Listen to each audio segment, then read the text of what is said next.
Welcome back. Last week I did a video about how to set up your star tracker to take Milky Way photos, and I was going to use one for the first time. I was really excited about it, but man, it was cold out there. I really couldn't do it. It was windy. The winds were like 45 to 50 miles an hour. So instead I said, you know what, I'm here. Let's do a time lapse. I've never done that before.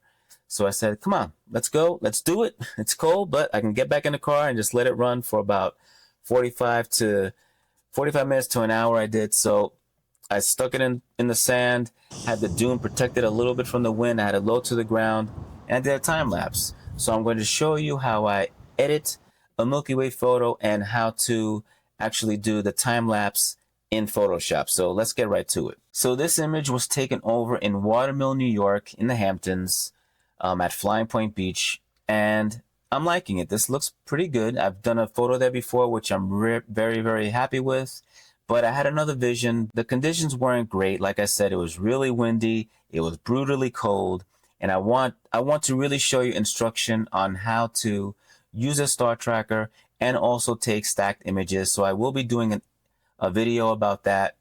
Hopefully at the end of the month. March 28th and 29th is going to be the optimum time to grab a shot of the Milky Way with its core, usually a couple of days before and a couple of days after. You generally have a whole week, especially, when there's a new moon. So you definitely have a chance to go out and capture the Milky Way, check out the night sky, and all you gotta do is hope for clear skies. Here there was just too many clouds for the vision that I have. So let's get right to this edit. First, we're going to do our lens correction. All right, I already have a preset for that, so we're going to click it on and off. All right, so that's no lens correction. Lens correction, I'm just going to leave that alone right now. That looks pretty good. All right, and here we'll just zoom in. Not too bad. It's noisy. It's ISO 8000. The settings were ISO 8000, 20 millimeters, f2.8 at 10 seconds.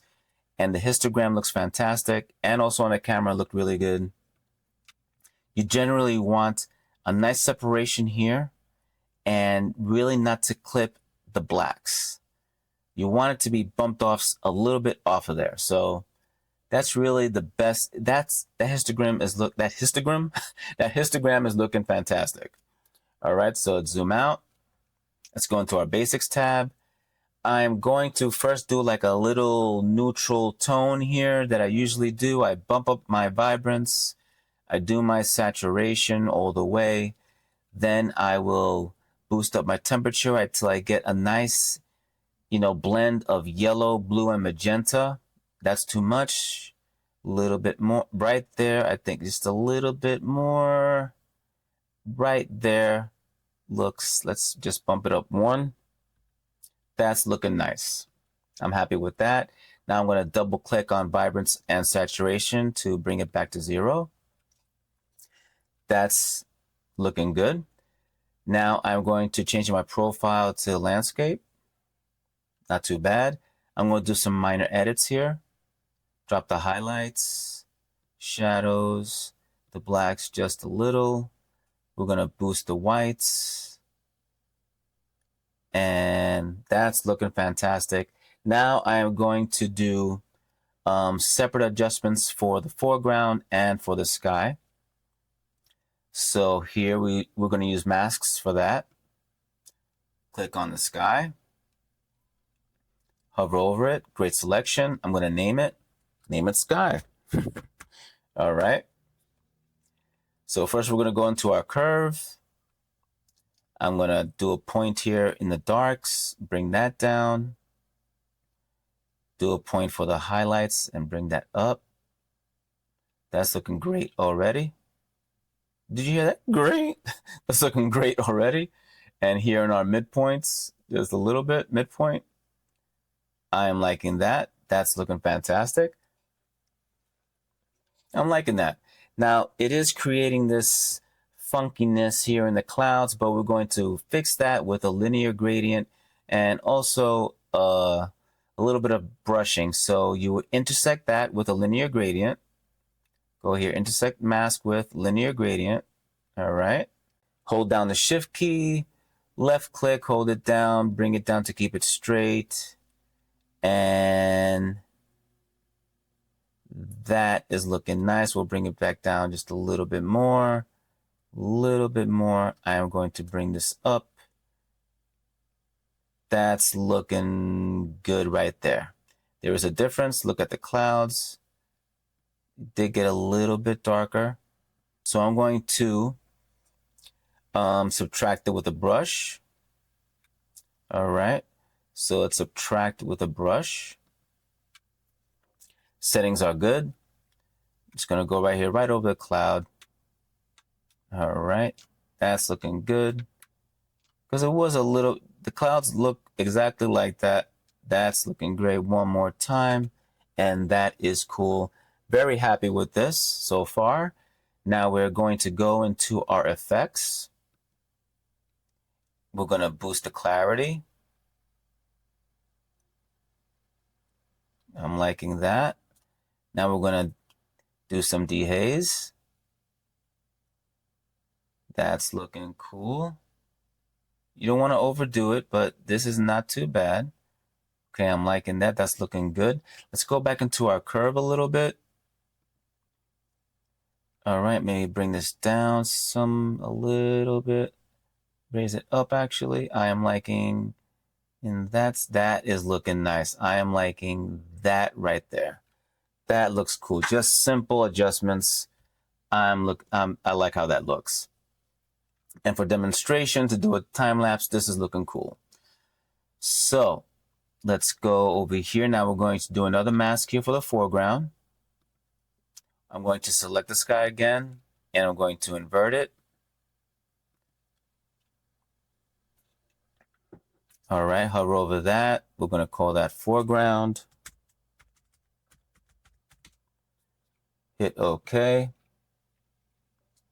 We're going to do a little bit of noise reduction there. So go into detail and go to the right here. I'm going to do like 52%. Let's see how that looks. You hold down the space bar, left click to zoom, and then hold down the left click so you can move it around.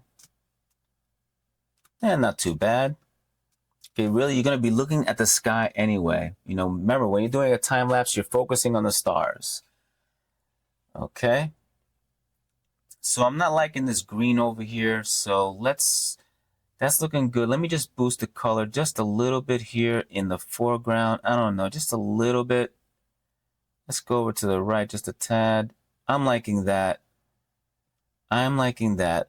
Let's go over here to, I'm going to do something here in the corners first. I'm going to do a radial gradient here, right here in this corner. I'm going to desaturate this just a little. Desaturate it, no. And then just give it a little bit more, just a tad. That's looking better. That's looking better a little bit. That's looking a lot better. I'm going to do, this is right corner. And now I'm going to do another one for this corner here. I see a little bit of like purplish, but you know, I really don't have to do this, but I'm just showing you what I would do if it was like a different kind of image, a stacked image. All right, so here we're going to do the same thing. I'm going to just desaturate just a little bit here and just bring it up just a tad, just a tad. That's cool. All right, not too bad. Let's go back to the foreground. All right, we're going to just darken that a little bit. That's looking cool right there. I'm happy with that. Also would have been really dark here in the corners. I'm okay with this. This is looking cool. Let's actually, you know what? No, let's just bump it up one.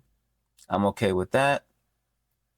Let's go back to the sky. I do want to go here into the detail, and we are going to do a little bit of noise reduction there. I'm going to go about 53. Let's zoom into there. Has to render, and Lightroom sometimes does this. Okay, I'm liking that. That's not too bad. Okay, the sky's good. I'm okay with that. Now we are going to go back into our basics. We're going to go here into transform. We're going to level this. Okay, that is good. I'm just going to show you the difference. Off. Perfect. Love it. Now we are going to go ahead and we're going to paste all these settings to all these others. All right, so you go all the way to the last one. You click on, hold down shift, hit that, hit sync, do your masking here. Make sure you click that for your masks so it all syncs together, and synchronize, merge it, and let's see what pops up. It's pasting over here, and it's going to be about, I think it's going to be more than 3 minutes. So let's get back to the editing when this is all done. So while that is rendering, because it's going to take a minute. All right, my name is David Ortega. I am a land and seascape photographer in beautiful Long Island, New York.